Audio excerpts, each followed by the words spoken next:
Ja sam Sonjić Borko iz Požege, studiram ekonomiju turizma i hotelijerstva na Singidunu. 3 puta. Bio sam na Floridi, Fort Fulton Beach zove grad. To je negdje tako na početku Floride. Pored okeana je baš na plaži. Drugi i treći put sam bio u Gettinburgu, to je u Tenesiju. Jer tu dolaze popularnije mjesto kao tipa Zlatibor, malo je planinsko mjesto jer je to ulaz, bukvalno ulaz za nacionalni park Great Smoky Mountains i dosta je posjećeno tokom godine. Restoran se zove TGI Fridays, smješten je u Gettinburgu, to je u suštini lanac restorana, ima ih svukuda po Americi. Satnica je bila 2,75 jer sam radio serverski posao. Bilo je tu dosta i prekovremenog rada. Što tiče bakšiša, bilo je okej. Restoran kao restoran je fin, pristojan restoran, lep, meni je raznovrstan, asortiman pića, koktela, baš sve.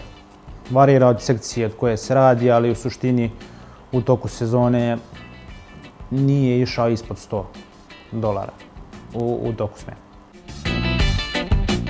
U Gettinburgu da, bukvalno bilo gde. 99% radnji koje su u toj glavnoj ulici tu traže dževa studente jer uopšte je poznato da vole da rade ljudi, da studenti kao studenti da vole da rade i relativno je veoma lako naći posao ukoliko se dođe na vreme. Naravno, u toku sezone ne može da se očekuje da bude toliko lako jer su većina mjesta popunjena, ali na početku da. Preporučujem agenciju definitivno svima, drugo, kogod dođe u tu agenciju, u vašu agenciju, prvo što će moći da vidi su nasmejana lica, što je po meni najbitnije kao prvi utisak. Drugo što može da očekuje svaku vrstu pomoći, svaku vrstu informacije, znači bukvalno sve.